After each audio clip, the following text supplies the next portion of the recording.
ये झारखंड फिर से कलाकार चांदू बराबरी वो बाबा जो तो को भी गोर जोहार बोया मिसी को दो चो जोहार अतु सेंखुन है एक तना माझी बाबा नायके गुड़े को दो या सगुन दरम जोहार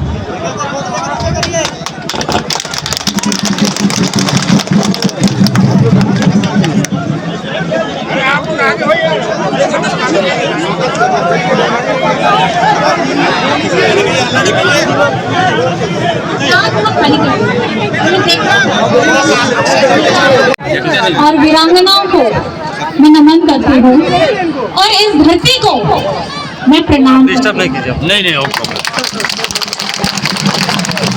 झारखंड की इस धरती में विषम गुरु जी शिबू सोरेन जी जो मेरे ससुर जी हैं, उनका सफर यहाँ से शुरू हुआ और आप लोगों के साथ जुड़ते जुड़ते वो आज शिबू सोरेन जी से विषम गुरु बन गए और ये बना है सिर्फ आपके प्यार, आपका स्नेह और आपके आशीर्वाद के साथ। जिस तरीके से आप लोगों को पता ही है, हिंदुस्तान को माथा लेंगे आप अंग्रेजों से आजाद कराने के लिए हमारे बहुत सारे स्वतंत्रता सेनानियों ने अपनी कुर्बानी दी, वीरगति को प्राप्त हुए। लेकिन उससे जब झारखंड में वो आग 18वीं शताब्दी पहले ही हमारे यहाँ के आदिवासी लोगों ने पहले ही छेड़ दिया था, जिसे हम जानते हैं हुई क्रांति के नाम से। आपको पता ही होगा, पता ही है। तो ये आग आपके अंदर में है कि नहीं है? और आप लोगों का यहाँ मिलन समारोह है आज। हमारे भैया एमटी राजा जी, जिनका हमारे साथ झारखंड मुक्ति मोर्चा के साथ जुड़ा हुआ है, आपका बहुत बहुत धन्यवाद। आपने अपनी शक्ति, अपना तेज, अपने इस प्रखर को, आज झारखंड मुक्ति मोर्चा को बहुत जरूरत है क्योंकि हमारे ऊपर केंद्र सरकारों की नजर कुछ ज्यादा ही है। तो नजर उतारने के लिए एमटी भैया आपको बहुत बहुत धन्यवाद। इस दुखद की घड़ी में आपने साथ दिया, इस बहन का साथ दिया। ये बहन कभी नहीं भूलेगी कि इस मुसीबत के समय में अगर सबसे पहला हाथ बढ़ा है तो एमटी राजा भैया का हाथ बढ़ा है। एमटी राजा जिंदाबाद, एमटी राजा जिंदाबाद, झारखंड मुक्ति मोर्चा जिंदाबाद। जोर से नाम लीजिए इनका। एमटी राजा जिंदाबाद, जिंदाबाद जिंदाबाद, जिंदाबाद जिंदाबाद।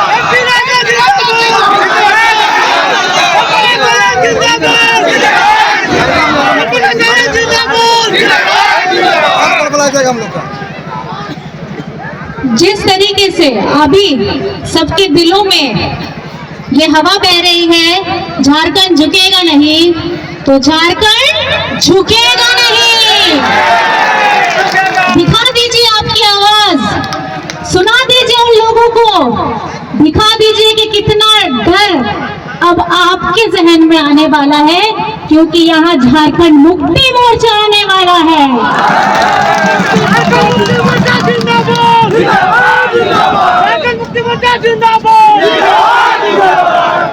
आदरणीय मंच पे बैठे हमारे माननीय मंत्री मिथिलेश ठाकुर जी हैं, माननीय मंत्री जी हफीजुल हसन जी हैं, माननीय मंत्री, माननीय सांसद राजमहल विजय को आने वाला समय इतना गर्मी बढ़ाना है कि एक एक जन जिसका पसीना बह रहा है वो अब जन सैलाब के रूप में उभरे और इसका जवाब आने वाले जितने भी चुनाव होने वाले हैं, कर लीजिए अपनी कमर कस अंग्रेजी में बोलते हैं प्लेन में बैठने से पहले फास्टन योर सीट बेल्ट। तो लगा लीजिए, बेल्ट को करिए टाइट, क्योंकि अभी हमको सबकी करनी है हवा टाइट।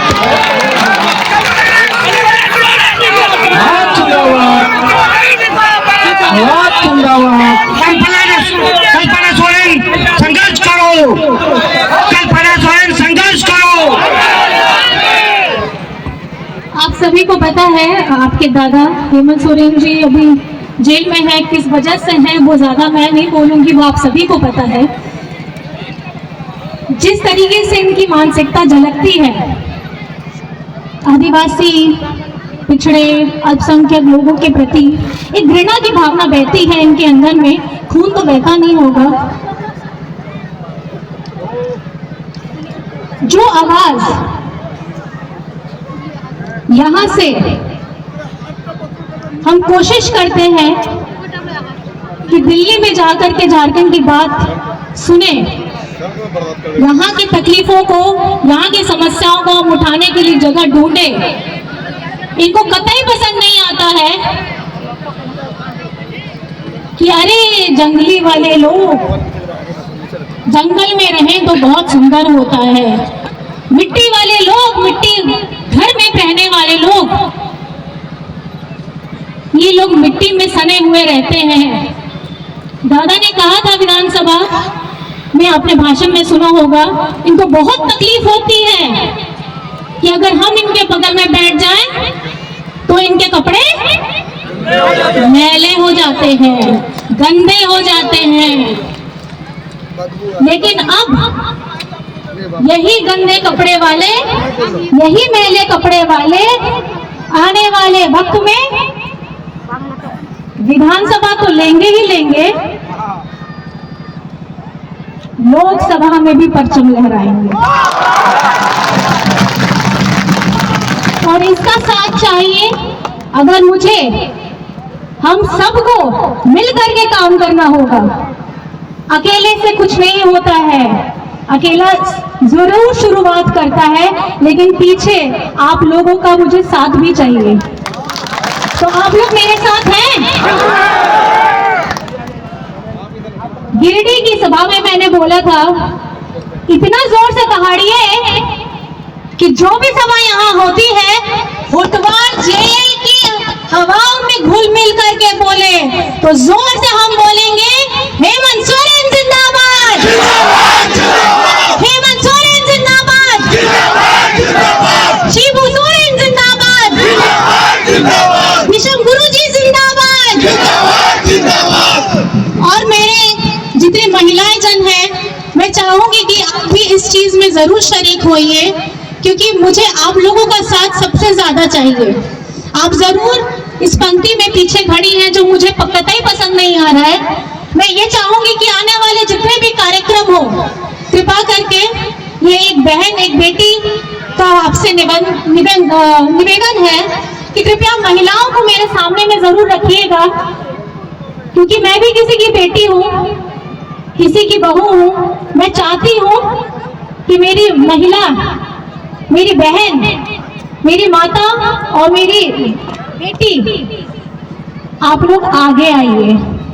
दहलीज मैंने भी पार की है 18 साल बाद, तो आप भी पीछे से आगे आइए। कल्पना सोरेन जिंदाबाद, कल्पना सोरेन जिंदाबाद, भैया जिंदाबाद, शिबू सोरेन जिंदाबाद, कल्पना भाभी मत घबराना, कल्पना भाभी मत घबराना, कल्पना सोरेन जिंदाबाद।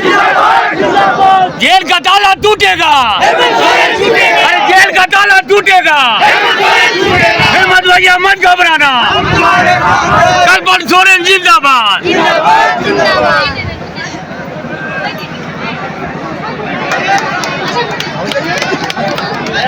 धन्यवाद, बहुत बहुत धन्यवाद।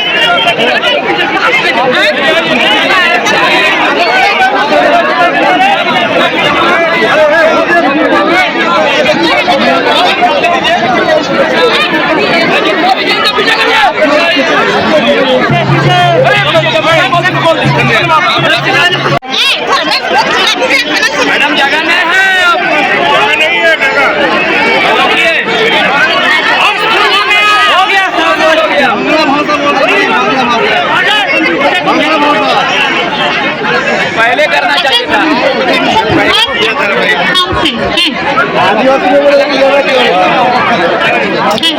एक जगह खड़ा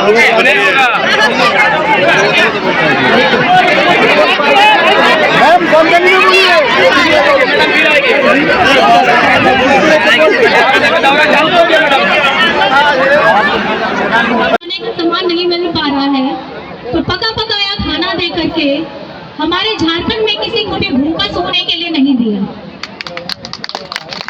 इसकी जानकारी शायद आपको है कि नहीं, लेकिन मैं ये जरूर बताना चाहूंगी कि वो महिला ही थी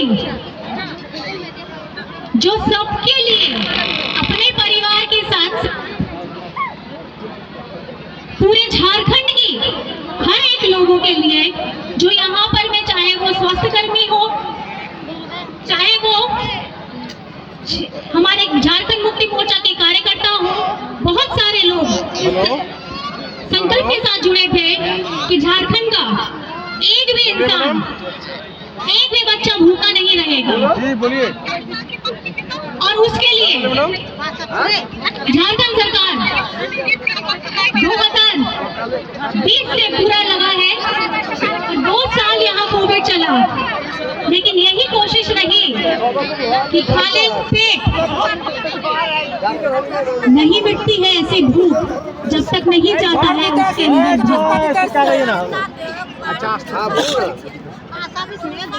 लेकिन इससे पहले 2019 से पहले की सरकार में क्या किया था?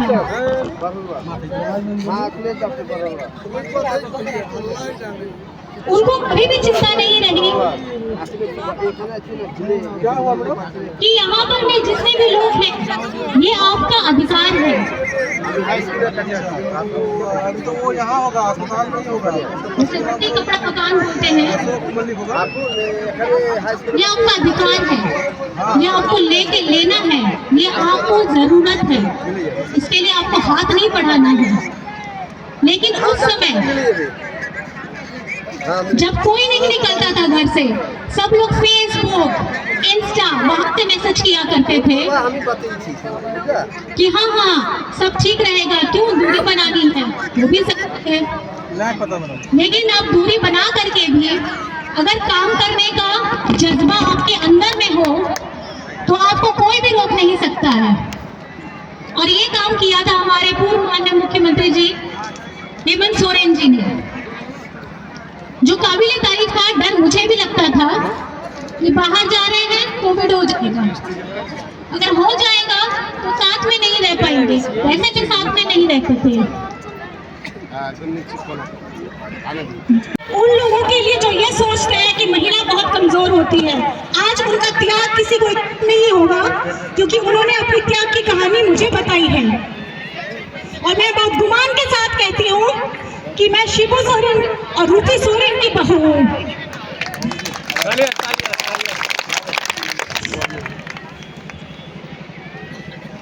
आंसू मेरे भी निकल रहे हैं, आंसू आपके भी हैं। मैं कोशिश करूंगी कि इसको और बहने ना लूं, लेकिन आपको ये वादा करना है मुझसे, आपको ये वादा करना है अपने आप से, आने वाले समय में एक आंसू को बचा लिया जाएगा।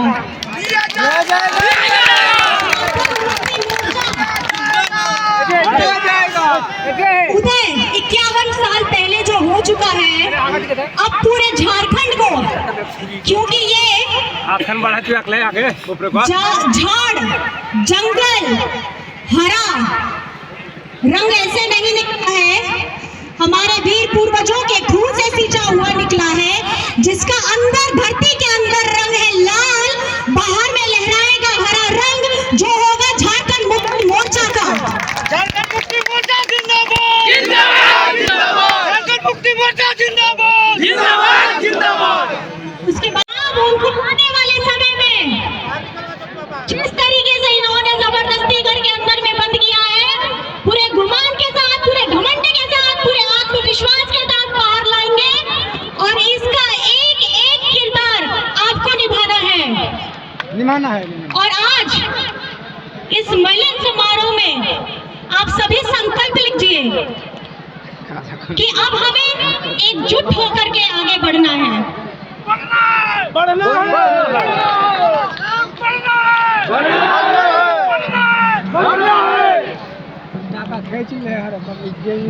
तीसरी बात, आवाज की बात। उससे पहले एक चीज आपसे बताना चाहूंगी, आयो लेकिन समझाने के मिले गया गिदरा को जहाँ को ताहे ना को पिया को नियति ना को। ज्यादा कमजोर गिदरा उन्हीं ज्यादा लाड चाहिए, फिर जहाँ थोड़ा समझदार करना उन्हीं जहाँ लाड चाहिए। मेरा कहने का मतलब ये है, अगर एक परिवार में 2-3 बच्चे हैं, एक बहुत तेज है, बीच वाला मध्यम है, छोटा वाला बहुत थोड़ा कमजोर है, तो माँ पिताजी का प्यार सबसे ज्यादा किसको चाहिए होता है? बच्चे को। किसको? किसको? जोर से बोलिए, किसको? भारत देश में झारखंड को कौन सा राज्य बोला जाता है? सबसे कमजोर राज्य। सबसे कमजोर राज्य। तो हमारे माता पिता जो सामने में बैठे हुए हैं दिल्ली में, उनको सबसे पहला दर्जा किसे देना चाहिए था? झारखंड को। लेकिन क्या कभी उन्होंने इस कमजोर बच्चे का ध्यान रखा? कभी उसको प्यार से पुचकारा? कभी उसको सीने से लगा के ये बोला कि हाँ मैं तुम्हारे लिए करता हूँ? कभी किया? अपनी तरफ से कभी? जब अपनी तरफ से कभी हाथ नहीं बढ़ाया तो एक नन्हा कमजोर बच्चा जो झारखंड राज्य है, वो ये कहते कहते रो रहा है कि कुछ तो दे दो, रोटी दे दो, कपड़ा दे दो और रहने के लिए छत भी दे दो। लेकिन क्या कभी मिला? कभी मिला? लेकिन आपके पूर्व मुख्यमंत्री है झारखंड की तरफ से, जब उनका दर्द उन्होंने ये देखा कि हमारे माता पिताजी कुछ नहीं कर रहे हैं, जो बैठे हैं, लेकिन हमारे हिस्से का जरूर काट करके दूसरों को जरूर देते हैं, तो अपने लिए, आप लोगों के लिए मैं बता दूं सारी माताओं बहनों, सब जो भाई बहन सामने में खड़े हैं, कि 3 कमरे का आवाज आप लोगों को मिल रहा है, ताकि आप इज्जत के साथ जी सके, आप सम्मान के साथ जी सके और आप सुरक्षित होकर जी सके, क्योंकि ये हमारा हक है। लेकिन इससे पहले किसी ने इसके बारे में नहीं सोचा है। जब भी ऐसे लोग हमारे यहाँ पे आदिवासी वंचित अल्पसंख्यक के लोग, हम लोग सत्ता में पहुँचते हैं, हम लोग सोचते हैं कि हम लोगों ने जो कुछ कहा है वो कोई और ना सहे। पहले मिट्टी के घर बनते हैं, खपड़ा होता है, उसके बाद थोड़ा हम जुट करके पैसा आता है तो हम उसमें डालते हैं ईंट का, छत ढलाई होती है। लेकिन आप लोगों के बारे में हमारे पिताजी ने कभी भी, जो हमारे केंद्र सरकार है, कभी भी झारखंड बच्चे के बारे में नहीं सोचा। तो जब एक बच्चा बेसहारा हो जाता है तो उसको लड़ने के लिए अपने आप से ही काम करना पड़ता है। तो इन्होंने हमारे साथ हमेशा सौतेला ही व्यवहार किया है कि लोग कमजोर हैं, कुछ बोल नहीं पाएंगे, ये लोग अनपढ़ हैं, कुछ समझ नहीं पाएंगे, बेवकूफ तो है ही। हम लोगों को तो आपने सुना ही होगा, एक बहुत ही मशहूर पत्रकार जी ने किस तरीके से आपके हेमंत जी को संबोधित करते हुए पूरे समाज के ऊपर में उंगली उठाई थी कि आदिवासी हमेशा कहाँ रहना चाहिए? जंगल में रहना चाहिए। क्यों? जंगल तो हमारा, बुरु तो हमारा घर है, हम मानते हैं। तो क्या हमारा हक नहीं है कि हम अच्छे कपड़े पहने? हमारा हक नहीं है कि हम अच्छी शिक्षा ग्रहण करें? आप हमसे हमारा हक छीनेंगे? आप हमको सिखाएंगे कि हमको कैसे रहना है? आप हमको बताएंगे कि हमको क्या खाना है? आप हमको बताएंगे कि कैसे चलना है, कैसे उठना है? जब मेरा तकलीफ आप मुझे पूछने नहीं आते, जब झारखंड को आप पूछने नहीं आते और आज आकर के आप बहुत बड़ी बड़ी बातें बोलते हैं कि हम ये कर देंगे, वो कर देंगे। पहले बच्चे को राशन पेंशन आवाज तो पहुंचा दीजिए, उसके बाद आप करके बैठ करके बात करिए।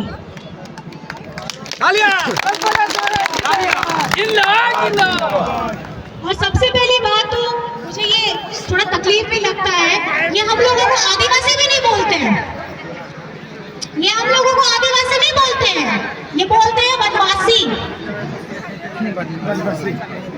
तो आपको आदिवासी बुलवाना है कि वनवासी बुलवाना है, आप सोचिए, क्योंकि हक की लड़ाई आप ही को लड़नी है। आपका हक आपको प्लेट में सजा कर कोई नहीं देने वाला है, उसके लिए संघर्ष करना होगा। जो गुरुजी ने किया था वो आज आपको भी साथ में मिलकर के करना होगा। आप लोगों का बहुत ज्यादा वक्त ना लेते हुए फिर से आप सभी का बहुत बहुत जोहार। आप इस तपती धूप में हमें सुनने के लिए आए, यहाँ पे एकत्रित हुए हैं, और बाकी लोगों का भी जो यहाँ पे मंच पे खड़े हैं, और मेरे सामने जो भी आप इतने सारे बच्चे, इतने सारे महिलाएं, पुरुष, सब लोग आए हैं, सब जगह से आए हैं, दूर दूर से। मैं आप लोगों का बहुत बहुत शुक्रिया अदा करती हूँ, और आप सभी को फिर से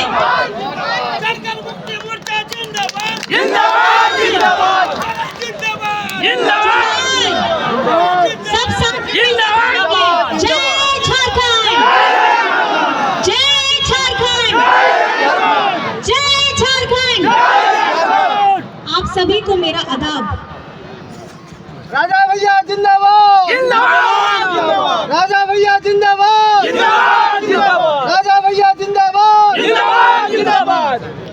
आज यहाँ पे मेरे हाथ कागज है जिसमें पार्टी में योगदान देने वालों की एक लंबी सूची है।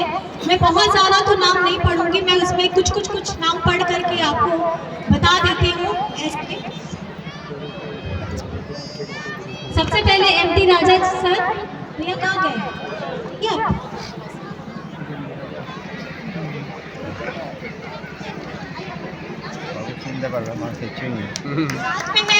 अली हुसैन आजाद मुखिया जी हैं,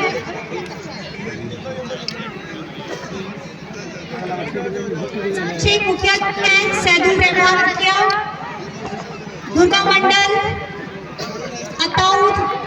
अताउर रहमान, महबूब आलम, भैया किशनु, इरफान अली मास्टर, विकास यादव, मंगलहाट, विश्वनाथ मंडल, बहुत नाम है, रोजमेरी बास्की, जियाउल हक, अब्दुल कादिर, अजय दास, बहुत लिस्ट लंबी है, तौसीर मोमिन, फारूक शेख, सरोज दास, चंद्रशेखर, रुपेश मंडल, विष्णु मंडल, जयूल शेख, बहुत लोगों का नाम है यहाँ पे। मुझे माफ करिएगा कि लिस्ट बहुत ज़्यादा लंबी है, लेकिन इससे मैं गौरवान्वित महसूस कर रही हूँ कि अभी सारे के सारे लोग इस दुख की घड़ी में हमारे साथ जुड़ रहे हैं। आप लोगों का ये प्यार, ये स्नेह मैं कभी भूल नहीं पाऊंगी। अगर हेमंत जी यहाँ सामने में होते तो उनको बहुत गर्व होता कि इतने सारे लोग हमसे जुड़ रहे हैं और अपना आशीष दे रहे हैं। सेंट सुयाग प्रमुख। चलिए, आप लोगों का बहुत बहुत धन्यवाद और सबको जोहार, सबको आदाब। खैरियत से रहिएगा। आने वाला वक्त थोड़ा तंग है और जिस तरीके से आपको लड़ाई लड़नी है तो थोड़ा सा आज जिस तरीके से धूप में है और तपना होगा। राजा भैया जिंदाबाद, राजा भैया जिंदाबाद, जिंदाबाद, जिंदाबाद। झारखंड मुक्ति मोर्चा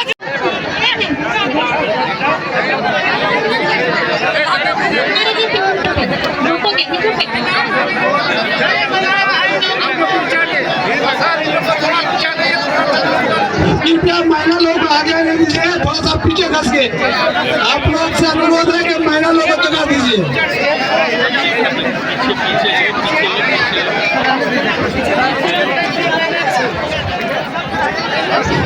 आप लोग से अनुरोध है कि कृपया पीछे हो जाइए, महिला लोग आगे बढ़े।